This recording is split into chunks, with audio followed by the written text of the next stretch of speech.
Careers are not awarded, careers are earned, and they are earned through evidence of job performance.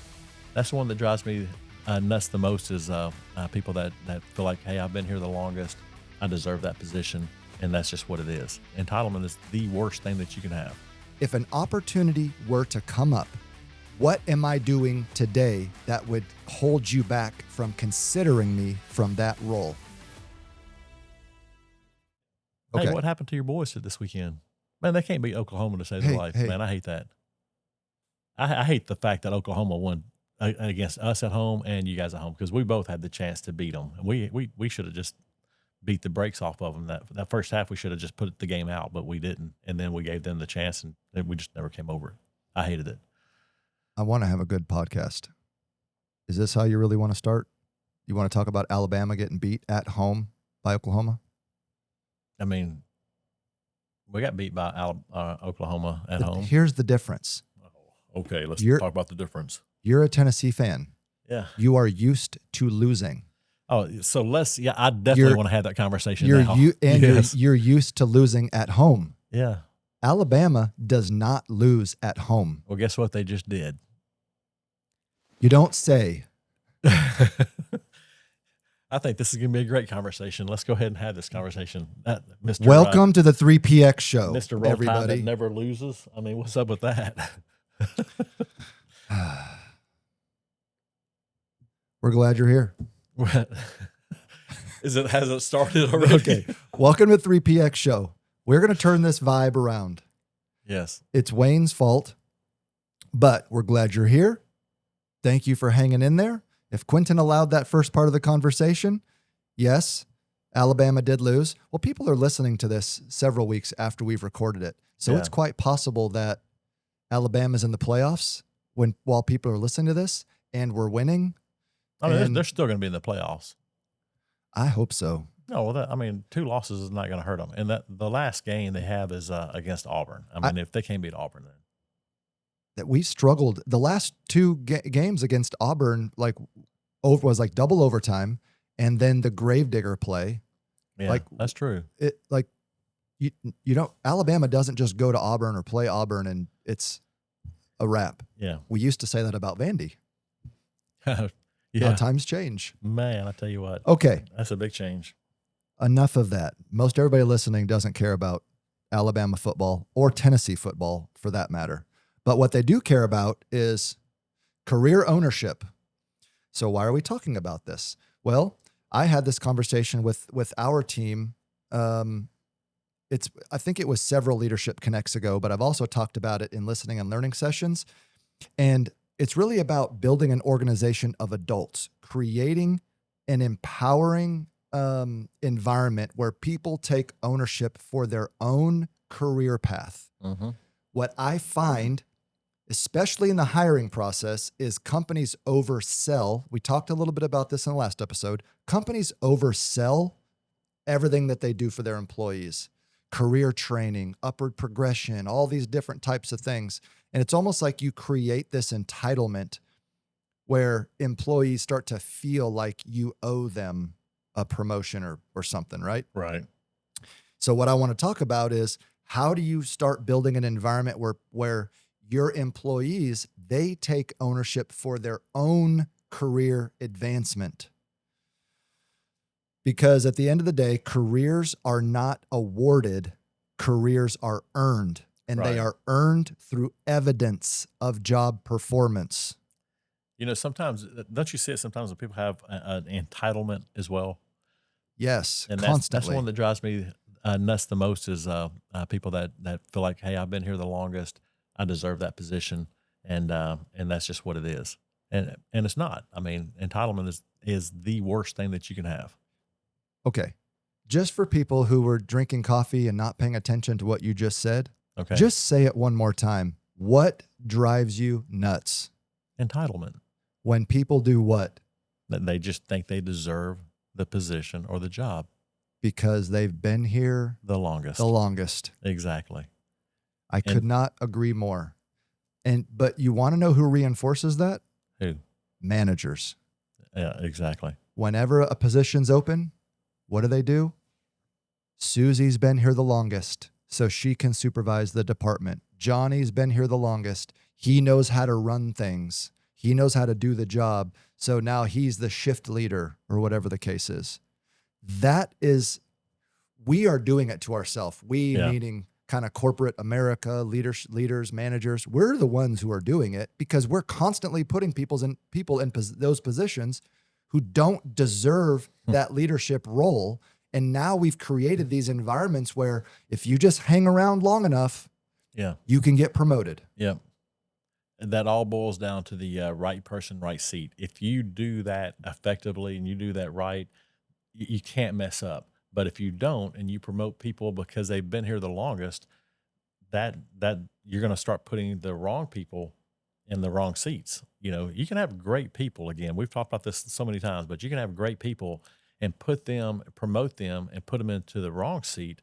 And now they're going to be an average player or not going to be being able to perform to the fullest of their ability. And then the next thing you know, they're a duck out of water and they're not doing a good job. They feel they're not doing a good job.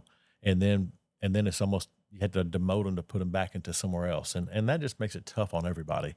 So if you do it right the first time and you put the right person in the right seat, and it could be somebody that could be in here for 2 months, that just shows that they have the ability to do that job very, very well. And you almost underhired them because you realize, man, they're pretty sharp. They're great individuals versus the person that's been there 10 years that thinks that, well, I've been here 10 years, you know, that how can you hire that person and promote them after 2 months or 6 months or a year when I've been here for 10? Mm-hmm. Because they progressed and they've shown the ability to be able to do that job effectively. All right, I wrote this down because I wasn't sure when you were gonna finish, and I didn't want to interrupt because that was good stuff. But you know, the other place I get frustrated about this is pay.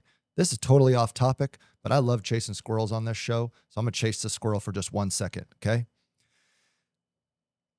Stop looking at pay in your organization through the lens of tenure in your organization. Right. Someone who's been in a role for you for 5 years is making X amount of money. Let's just say it's $20 an hour, okay? Someone who's been with you for 5 years and they're making $20 an hour, okay? That does not mean that you can't hire someone on brand new making more than $20 an hour. Right. Every one of you listening right now, you're thinking, that's taboo. That's crazy. How could you hire someone in doing the same job making more money? Here's how. Because you have to take into account someone's work experience. The person who's been working for you for 5 years, that may be the only job they've ever done. Somebody who comes in and maybe you want to pay them $23 an hour. All you managers out there are having a heart attack. Well, now I got to explain to my people and all. If people talk about how much they make, fine. I don't care. People here, they can talk about how much they make all day long. You want to know why I don't care? Because we're transparent about why we pay people what we pay them with pay bands and experience and all that. So you may have someone that comes to you and maybe they've worked in the same industry for the last 10 years and they're bringing 10 years of relevant experience to that job. You're telling me that's not worth more? It is okay to pay someone more, even if they have less tenure, if their previous work experience, skills, performance dictates that.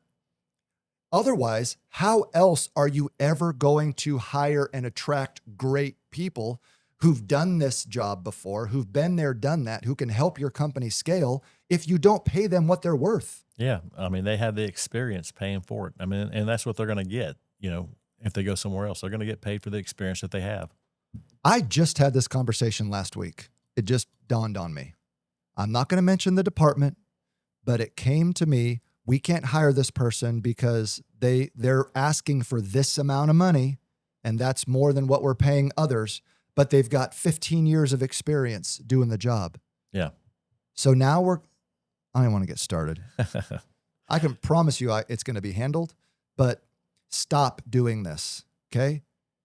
Stop forcing yourself to only pay people in your organization based on the tenure of your organization and how long they've worked for you, and pay people what they're worth. They got 10 years of experience, pay them the 10 years of experience. And if someone who's working for you who has less experience is mad about that, It's because you didn't have the conversation with them when you first hired them about the way this works. Yeah. And I mean, that's yeah, exactly. Okay. All right. So this really starts in the onboarding process. So when you're hiring people, when you're interviewing, you have to tell them about career ownership. And I'm not saying like this is a contract that you have to have with people, but it's kind of like a verbal handshake type of a contract where you're going to set the expectation with people that you're onboarding that, hey, listen, Sally, you take ownership for your career progression here. Mm-hmm. This is what we are going to guarantee you. We're going to guarantee you reps. We're going to guarantee you coaching. We're going to guarantee you feedback through quarterly conversations, through one-on-ones, through weekly L10s, where we're going to have an opportunity to solve problems and talk about, all that kind of stuff. Like, we're going to give you that. You have to own your own skill development. You have to own your outcomes at work. You have to own the visible behaviors that you display on the job every single day that would indicate to me as a manager that you deserve or you have earned the next, level position. Sure. You got to articulate that day one. Right. That's just open communication though, right? I mean, yes. Which is what most people don't do again. But if you articulate that and they know what they get and they know how it's going to be, then yeah.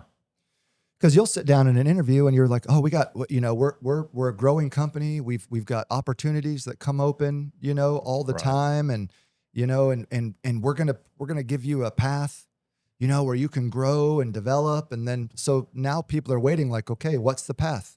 What do I need to do? What do I need to do to get a promotion? Yeah. Well, you tell me, what do you think you need to do to get a promotion? What are the skills you should be working on? Kind of thing. So companies, leaders, managers, you got to put the ownership back on employees. Take the pressure off yourself a little bit. You want people working for you who take ownership in their own career progression. Right. You don't want people, which leads us to the next point here that Wayne mentioned as like one of his biggest pet peeves. You do not want people who simply feel entitled just because they've been here for 5 years, 10 years, whatever. And you got to say those things. Tell people that. Don't be scared to be open, honest, and transparent. What's the evidence that shows me that you've been working towards a promotion or that you want to be promoted? And the same way with even with the pay part of it too, because they feel entitled that they should make as much money. And we just going back to the one that we talked about a minute ago, when you hire someone and they have a whole lot more experience somewhere else and they come in making more money, a lot of managers will get into that rut where they think, oh, well, now we got to level up the rest of our team to pay and make make where they make more on that. So this guy's been here for 5 years. He's making 20. We just hired this guy at 23. Now he's here. We need to probably go back and look at the whole department and raise everybody up to that. We've done that. Yeah. Now, promises were made before I got involved. Are you sure?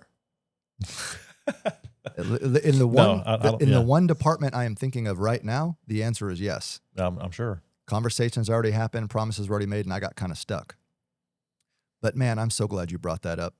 Just because you find someone who's great and you want to pay them more because they've got incredible experience, all that kind of stuff, just make sure you're removing all your biases. Yeah. Well, they they went to the same high school I went to. They're so relatable, and now they've negotiated more money. Oof, you'll get in trouble real quick. Yeah. Kind of thing. That's the one that you're going to get in trouble with the most is when you have someone that bypasses the pay scale type of structure and they negotiate with a manager to get more money. And that's the one that you get in trouble with. Not the one that you're going to hire out that has all this experience coming in that deserves to make more money.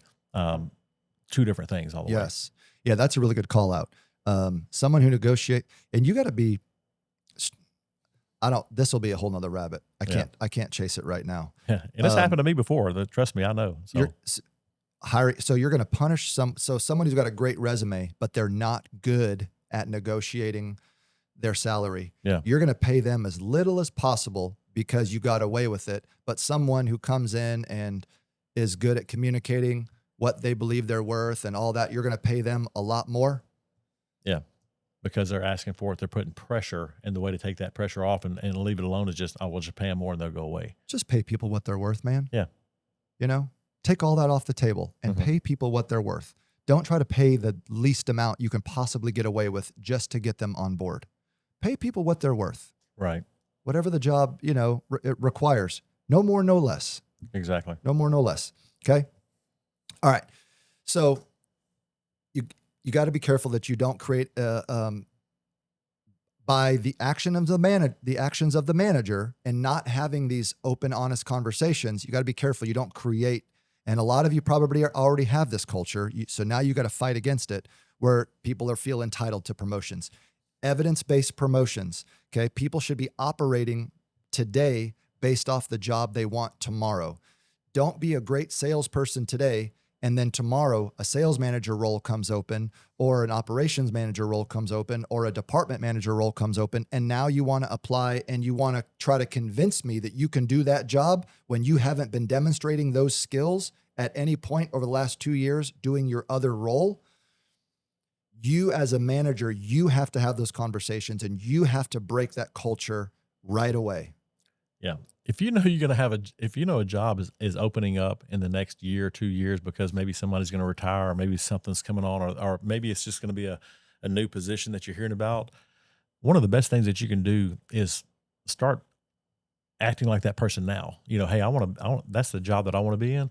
Well, then start acting like the person to be in that job. If somebody takes off and they're on vacation or something happens, be that person. But don't wait for someone to come and say something to you about it, or just get passed over, because that's what's going to happen. You're going to get passed over because, well, you didn't show you could do it. So why should we give it? Yes. Well, and that is a great segue into the next part here. And that's having quarterly. Now we call them quarterly conversations. These can be monthly, whatever you decide to do for your business, but you got to have quarterly conversations that matter. Now this goes both ways. So what Wayne's talking about is, Wayne is referring to, as a manager, you have to have these empowering conversations with your people where you're asking the questions, what's working for you? What areas do you want to improve in? Where do you see the next growth opportunity for you? You're trying to get this out of your people. But for those of you that are listening that are not happy with where you are today and you want to be, further on down the road at some point, because not everybody just wants to keep doing the same job every day, and some people do. You, on the other side of the table, you have to be proactive with your boss or with your manager. And you need to ask them, hey, boss, what is holding me back from taking the next step in my career? If an opportunity were to come up, what am I doing today that would hold you back from considering me from that role? Be honest. Tell me. I want to know. And having asking that question brings up that conversation in such a light, but it also shines the light on you that much bigger and brighter because you're asking the right question, right? Because they want to improve, they want to do it. I look at that part of it too as personal branding a little bit, because everybody has a brand. Everybody has something, whether they like it or not. You're building your personal brand every day, every month. And what I've told people in the past is, where do you want to be in 5 years? Don't wait for 5 years to be that person. Start being that person now. Yes. If you want to, and it maybe matters the way you dress. Maybe it matters the way you speak or how you act or how you carry yourself. Whatever it is that you feel like, hey, I want this job. I want whatever it may be. Start acting like it now, because you'll start getting more opportunity to be in that position. But if you sit back and wait, now you're still 5 years away. Yes. At the earliest. So the conversation goes both ways. I agree. And managers, you got to do a good job talking to your people and finding out what their goals are. And here's another player tip. You have to be ready to support people's goals that might be outside your company. Yeah. Okay. If your goal is to I can't lose somebody, that's probably the fastest way to lose somebody. And to create a culture where people don't enjoy working there. They're looking for the other job. If I can get somebody great in our organization that will be here for 2 years, 3 years, 4 years, and during that time they're growing, they're developing, they're contributing, and now I don't have the opportunity for them that they really want, but they found that opportunity somewhere else. Amen. I'm happy for them. And they've left you in a much better position as well from when they started too, because they've come in and they've done their job and done it to an exceptionally well part. But part of it is train your replacement. We've talked about this for years. Is even the manager. This goes even beyond the manager talking to the employee. This also goes for the manager themselves. Is you always want them growing as well. And so because if you get bigger as an organization, a company, you want that manager to be able to step up and move into another position maybe in the future. There may be a senior role, whatever it may be. You want them to be able to have that ability to do that as well. When you have those kind of managers, they're looking for the kind of players that work for them that can do the job as well. So this is what you want to do. If you really want to set yourself free from this, where you can just invest into people, and if they develop, when they develop, and ultimately leave you, because they are going to leave you. Not everyone you hire is going to work for you forever. Right. So why are you hiring people with the expectation that they're not going to go anywhere? You ask all these questions about why'd you leave this job and why'd you leave that job? Everyone's going to leave you. So what you need to do is you need to have job descriptions, training, and job functions that are designed for people who are only going to be in those positions 1 to 3 years. Yeah. What do you think the percentage is of people that stay with a company from 1 year to 30 years? Less than one. Yeah. It's a small number. So just like you said, that's evidence right there, just thinking about it, that people are going to leave at some point. Yes. Yeah. So plan your job, your training, your culture around the average employee is going to be here 1 to 3 years. Yeah. So we need to be able to train them to a level of proficiency in a short period of time. We need to enable them to grow and develop so that if and when we do have opportunities, we have people internally who want to take them so that we can retain good talent, but that we are developing people so that when they are here that second or third year, they're training people behind them. So we've got this good pipeline of talent where we're never worried about, I've got all these brand new people running around. Now that's very difficult for us because if you haven't been here for at least a year, it's very hard to get proficient in the jobs that we have for the businesses that we run. Right. You can't come in here and do a 2 week, 3 week, 4 week, 6. You can't work here for 3 months and get to a level of proficiency in almost any of our jobs, especially on the manufacturing side, the operations side, the sales side, customer service, order process, all that. You got to be here for at least a year, kind of thing. But most other businesses, you can put together a good job description, roles and responsibilities, specific job functions that you can teach someone 80% of what they do in just a handful of weeks. Right. And get that documented. Mm-hmm. Okay. That was another rabbit. Well, another thing I'll just add to it though, is you train someone so well and build them up and let them do their job and train them so well that they can excel or go somewhere else, and then treat them so well that they don't want to, right? Mm-hmm. Because it goes both ways on that. But if you treat them real well, then those are the ones that can stay with you for longer than 3 years. And the good news is, for those people that they've been working 1 to 3 years and they want to grow and develop, and you don't have an opportunity for them, and it's something that meets their time frame, because as a company, you're not obligated to create this specific path. If you do X, Y, and Z, I will promote you to this role in this time period. You're not obligated to do that. Right. You just need to tell people that. Yeah. And don't hide it from them. Well, for the people that are looking to promote out or develop out, that's fine. But you know what else it also gives you the opportunity to do? All those great, talented people that are working for your competitors that are in a similar industry, they're also willing to leave. They've been at that company for 1 to 3 years, exactly. And they're looking to move up, and they're looking to advance, and they're looking to develop. You can go get those people the same way that, others are coming after yours, kind of thing. It works both ways. It does.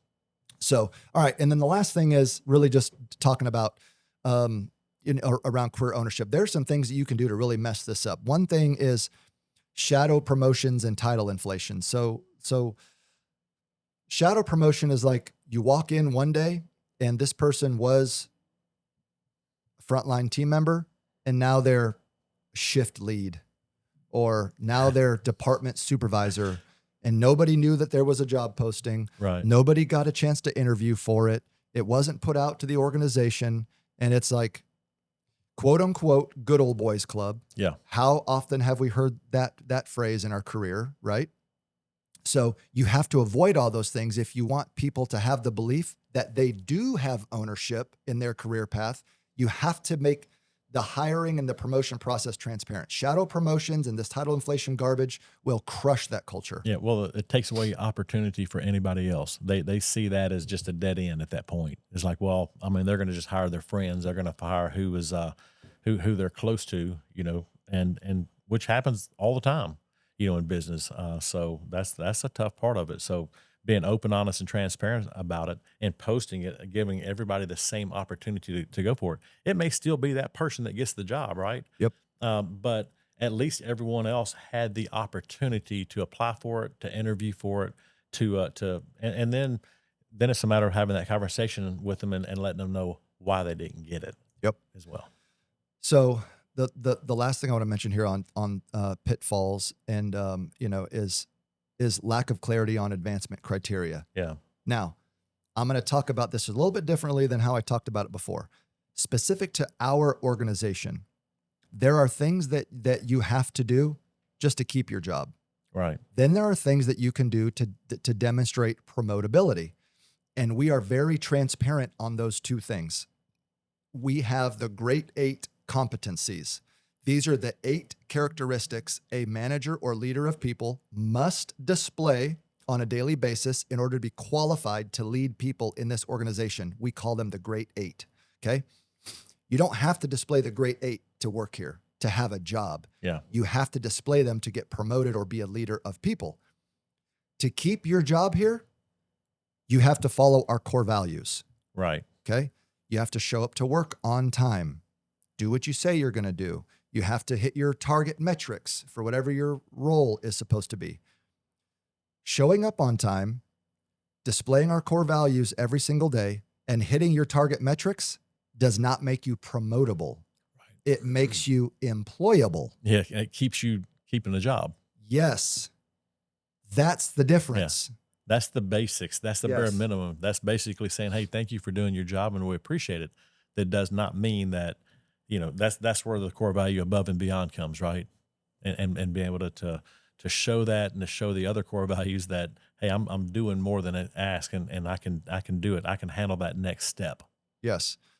So that's why we say career ownership and promotion is not about entitlement. It's about evidence. What are you showing the extra? Promotion is extra.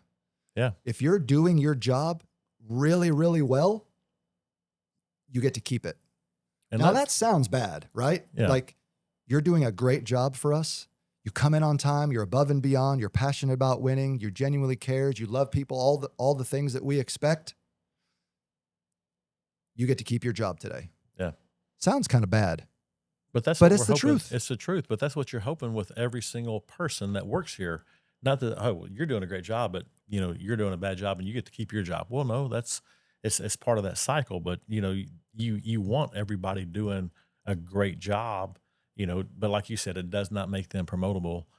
Maybe they can't take that next spot. Maybe they're not qualified to take that next spot, but they can do the job that they're doing and do it extremely well, which, you want A players in every single position. I don't know what the time is. I really want to keep talking about this, so there's the signal. Okay. The biggest takeaway here is please communicate transparently to your people. What is the criteria that keeps your job? What do we expect from you every day in this role? What do we expect from you if you are someone who's looking to grow, develop, get promoted? Here's the above and not even above and beyond, because that's our core, but you got to do that just to keep a job around here. Right. Here are the additional things like the Great 8 for us. These are the things that you need to be doing and displaying to show us, to prove to us that you are promotable. Have those conversations during the hiring process, during the onboarding process. And then the last thing is avoid the pitfalls.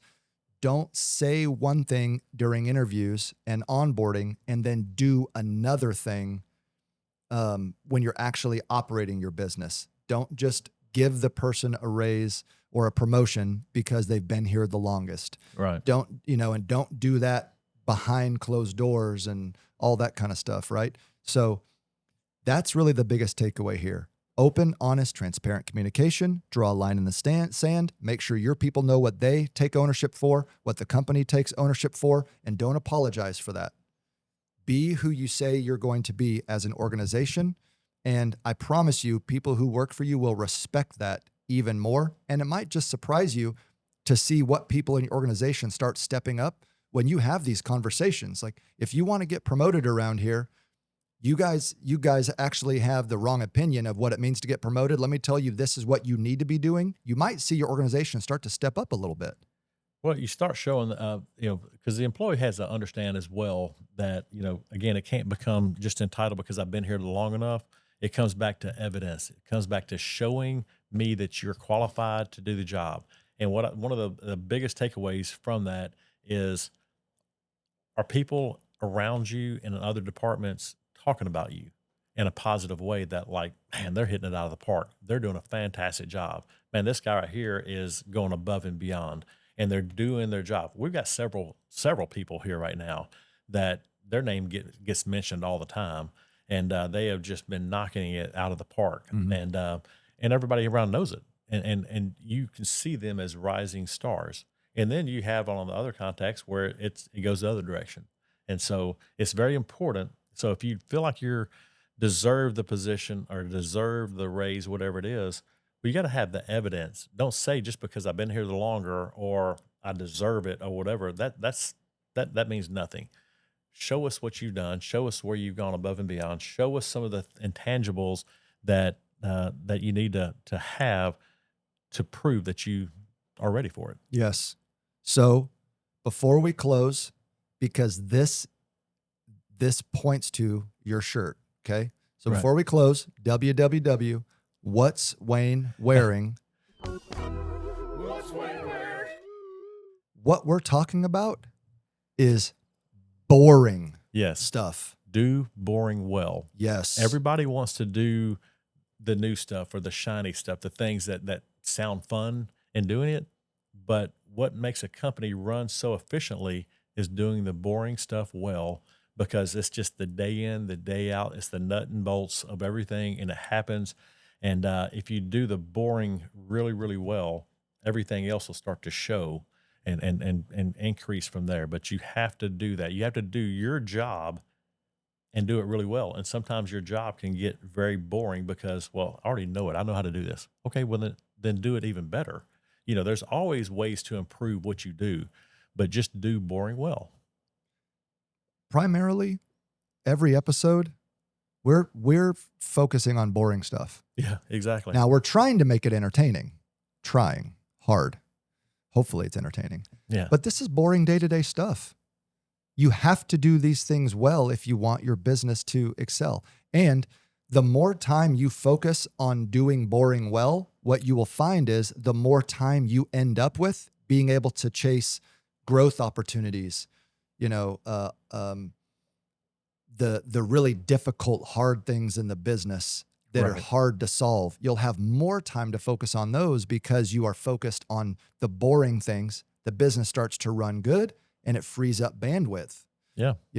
But if you don't focus on these things, then you're constantly chasing. Well, then the boring becomes a challenge, which, and if you've been in the same job for 5-10 years and the boring is still a challenge, there's a problem. Don't let the boring stuff be a challenge. Yeah. That should be the easy stuff. Mm-hmm.